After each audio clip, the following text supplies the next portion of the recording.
World myself Srinidhi. இன்றைக்கி நம்ம இந்த வீடியோவில் 10th CBSE இங்கிலீஷில் டீ ஃப்ரம் அசாம் இதை பற்றி பார்க்கலாம். இதை எழுதினவர் அரூப் குமார் தத்தா. இதில் என்ன சொல்கிறாங்க அப்படின்னா, அசாமுடைய தேயிலை தோட்டத்தை பற்றி அழகான முறையில் எடுத்து சொல்கிறாரு. இங்கே பார்த்தோன்னா ராஜ்வீர் அப்புறம் பிரஞ்சோல் அப்படிங்கிற 2 பேருமே வந்துட்டு ட்ரெயினில் வந்து அசாமுக்கு போயிட்டுருக்காங்க.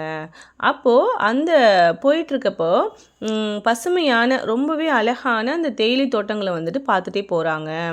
எங்கே பார்த்தாலும் அசாமில் வந்துட்டு டீ எஸ்டேட் வந்து பரவலாக இருக்குது. இங்கே தான் வந்து உலக புகழ்பெற்ற தேயிலை உற்பத்தி மையமும் இருக்குது. எங்கே பார்த்தோம் அப்படின்னா ஆண்களும் சரி பெண்களும் சரி எல்லாருமே வந்துட்டு வேலை பார்க்குறாங்க. இங்கே வந்து தேயிலையை வந்து பறிச்சுட்டு வந்து அதுக்கப்புறம் அதை வந்து தொழிற்சாலைக்கு அனுப்பி அதை வந்து பொடி செஞ்சு அதை பாக்கெட்டில் அனுப்பி இதை வந்து எல்லா இடத்துக்கும் அவங்க வந்துட்டு டிஸ்ட்ரிபியூட் பண்ணுறாங்க.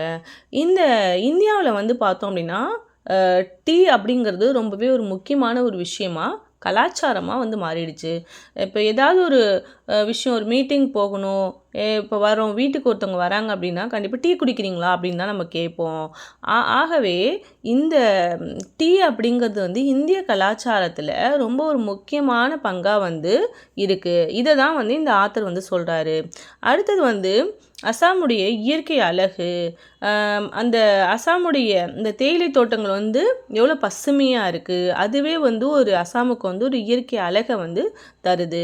இதில் வந்து என்ன சொல்ல வர்றார் அப்படின்னா, இந்தியாவுடைய கலாச்சாரத்தையும் பாரம்பரியத்தையும் வந்து தான் குறிப்பிட்டார். 2வது இயற்கை அழகு, டீ அப்படிங்கிறது வந்து ரொம்ப ஒரு முக்கியமான ஒரு விஷயமா வந்து இன்றைக்கி மக்களிடத்தில் மாறிடுச்சு.